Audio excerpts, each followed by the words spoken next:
Hey everybody, so today I'm going to be teaching you all how to navigate your 2020-2021 Advising Handbook. So we're going to start on the table of contents. Any page that you want to go to throughout the Advising Handbook, you can click on and it'll lead you right to that page. So we're actually going to start on page 7.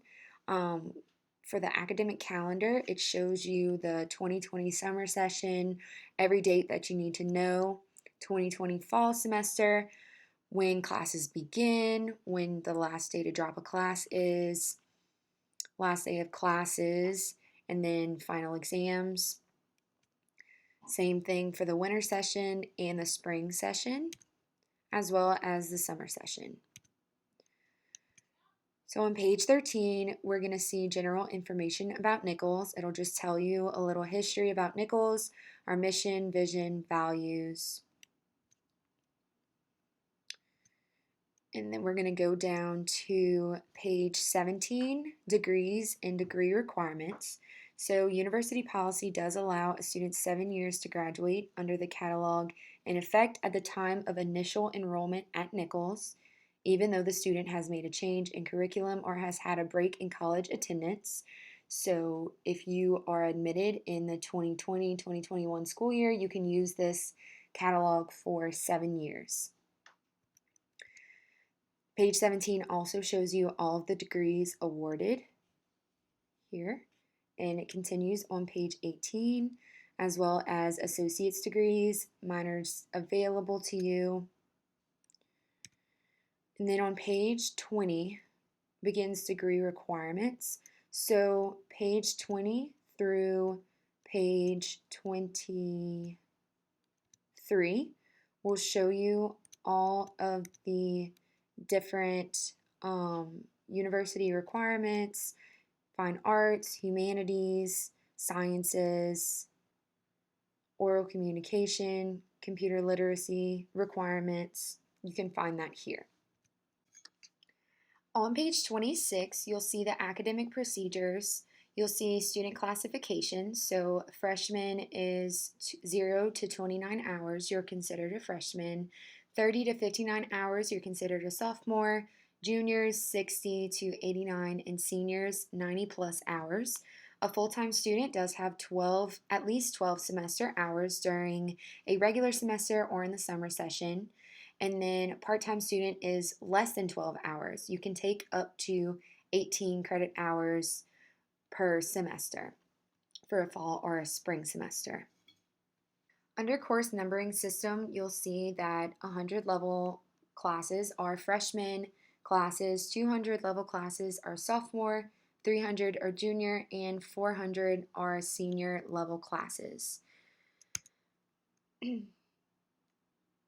So here you can read more about attendance, grading procedures, but underneath grades and grading procedures, it says grades of A, U, I, S, U, U and A, or W are not used in the computation of a grade point average because those grades do not carry quality points.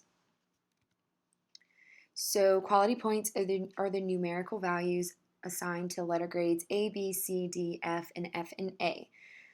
A student passing a course with a grade of A will receive 4 quality points for each semester hour of credit, a grade of B, 3 quality points, a grade of C, 2 quality points, a grade of D, 1 quality point, a grade of F carries no quality points, and a grade of I is not computed in the grade point average until it is resolved into a final grade, so an I is an incomplete grade. Grades of A, U, S, U, U and A, and W are not counted in the computation of the student's overall average and carry no quality points. So you'll see I grades down here. A grade of I, like I said before, it means incomplete. A grade of I may be given for work which could not be completed because of circumstances beyond the student's control and will not be given to a student doing unsatisfactory work. Here you'll see academic honors. The honor roll is a full-time undergraduate student enrolled for at least 12 hours who makes at least a 3.0 grade point average in any semester. Dean's List is at least a 3.2 GPA. and the president's list is at least a 3.5 GPA. So a student will be placed on academic probation if the cumulative GPA falls below a 2.0 GPA.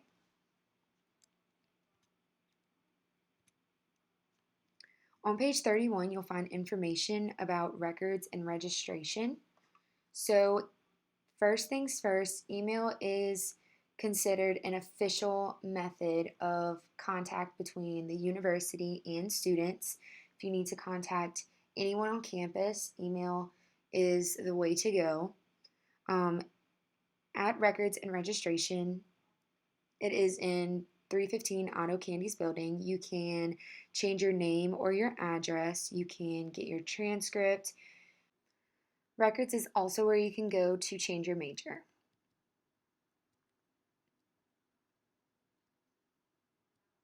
So on page 36, on tuition fees and expenses, you will see all of the fees that you have to pay to the university. And you can also see the tuition breakdown by the amount of hours that you pay based on a resident, out of state, non-resident, and you will also see different fees that you have to pay if you're in a certain degree program. You'll also see the housing cost and meal plan costs.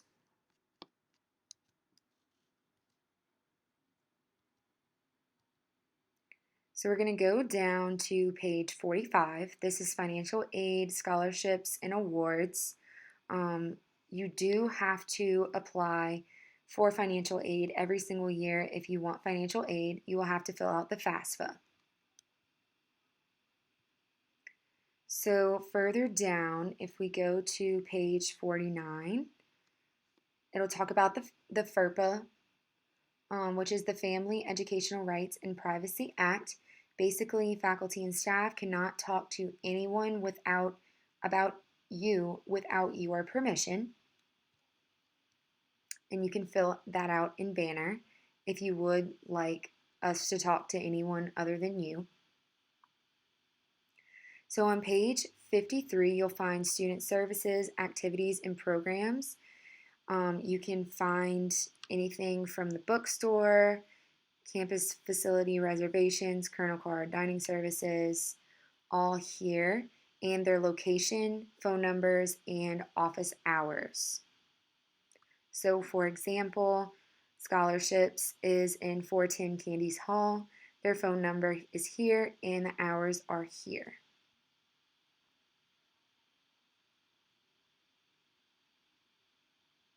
So on page 57, this is the start of the individual degree programs. You'll see the degrees awarded within the department. So underneath business, you'll see they offer accounting, business administration, computer information systems, finance, management, and marketing. And you can see all of the concentrations that they offer within those programs. You'll also see what you need to minor in each program here, the prerequisites to minor. So that goes all the way here. And then on page 59 starts talking about the different departments, and it will also give you your degree curriculum. So if you want to know what your degree curriculum is, you'll find your department in the table of contents. Click there and it'll lead you straight to your degree curriculum.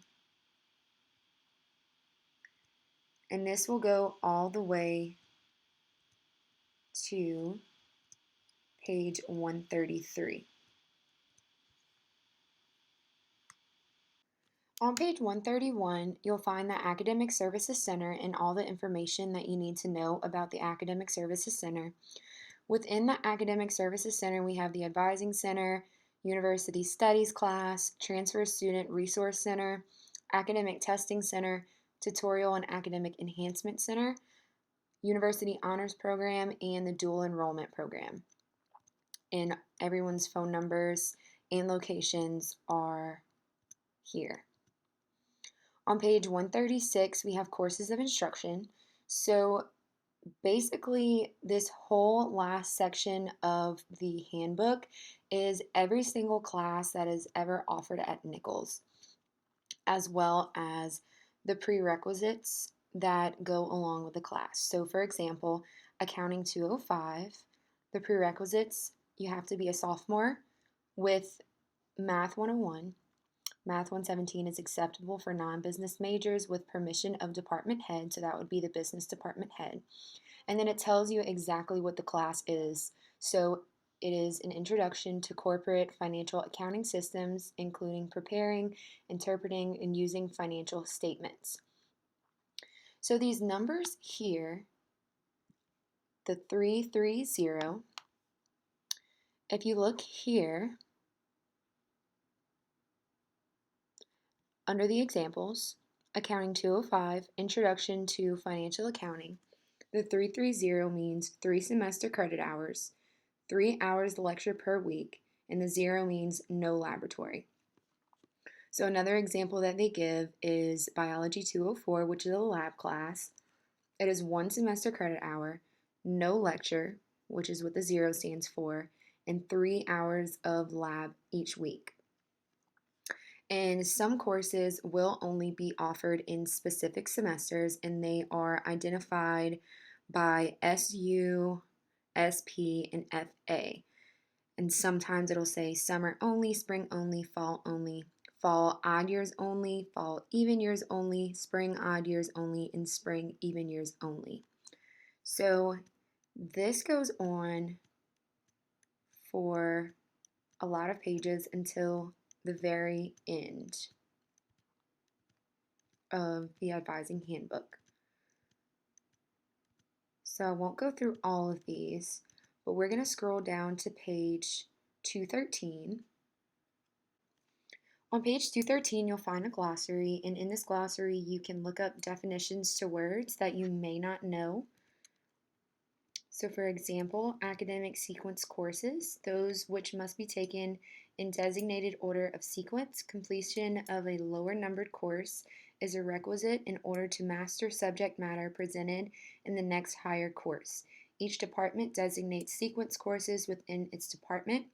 Placement tests may be used to determine where a student begins a sequence. And that is the very end of the handbook. If you have any questions about the handbook, please call or come see us at the Advising Center.